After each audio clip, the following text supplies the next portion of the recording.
Hello and welcome, next-gen leaders. Welcome to Drive in Leadership Lane, your stop for actionable, data-driven insights from the world's best leadership and business books. Good to Great, the blueprint for enduring success. Today, we're undertaking a deep dive into Good to Great, Why Some Companies Make the Leap and Others Don't by Jim Collins. This book is not based on opinion or anecdote.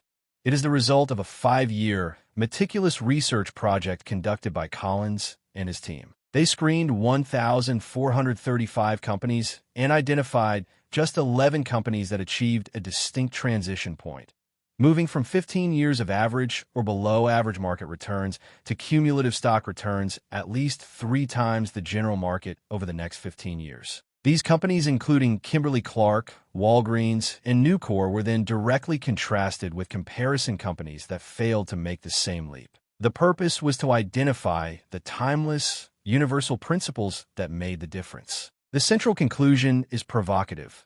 Good is the enemy of great. Complacency with being merely good is often the biggest barrier to achieving greatness. The transformation is not a single, revolutionary event, but a steady, deliberate accumulation of effort known as the Flywheel Effect. The importance and transformative impact for leaders. For you, as a developing or current leader, this book offers a complete, integrated framework of blueprint for building excellence that is not reliant on a charismatic individual or a flash of luck. Its importance lies in dispelling common myths.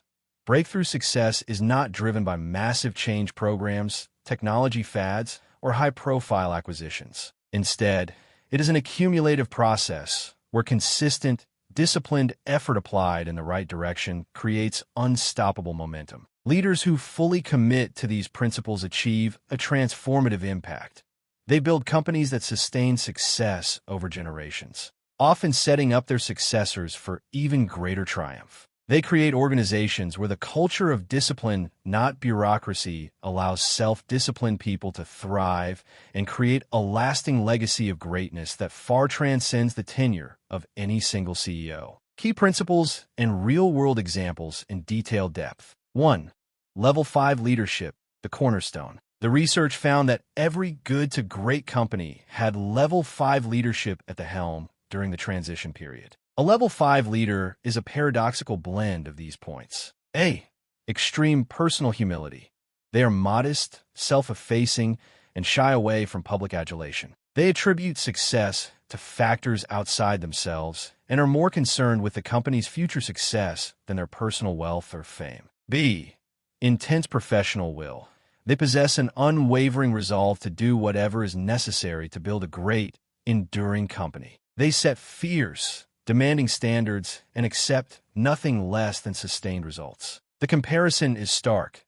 Level 4 leaders often create the genius with 1,000 helpers model, where the company collapses or declines after the charismatic leader leaves. Level 5 leaders, like Darwin Smith of Kimberly-Clark, build a company that thrives without them, prioritizing the institution's long-term health over their own ego. 2. First who, then what? The people principle. Good to great leaders start by getting the right people on the bus and the wrong people off the bus and getting the right people in the key seats. Only then do they figure out where to drive it. Like rigorous, not ruthless.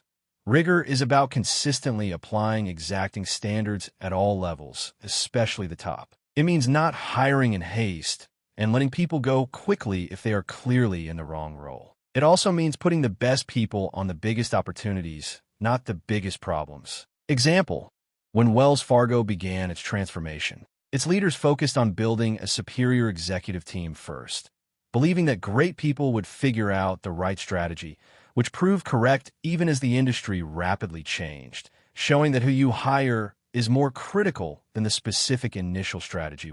3. Confront the brutal facts. The Stockdale paradox, disciplined thought. Great companies practice disciplined thought by always confronting the undeniable facts of their current reality, however grim. This is known as the Stockdale paradox.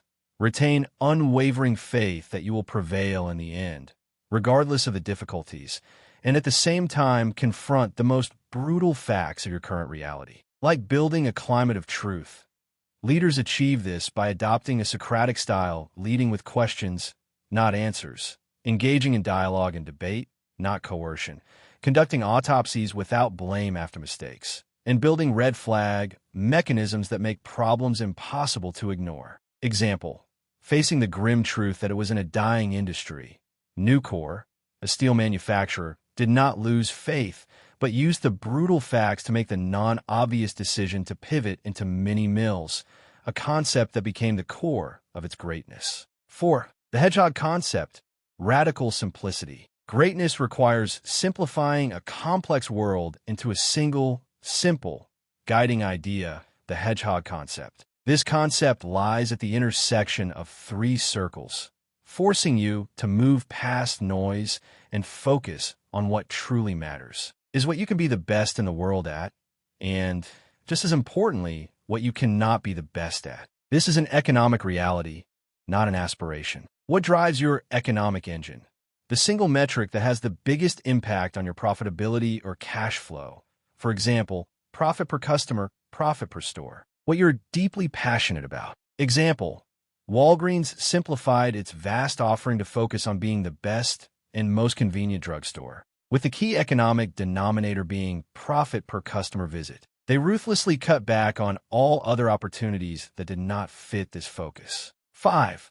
A culture of discipline. Disciplined action. Good to great companies operate not with heavy bureaucracy, but with a culture of discipline where people adhere fanatically to the Hedgehog Concept by these points. A.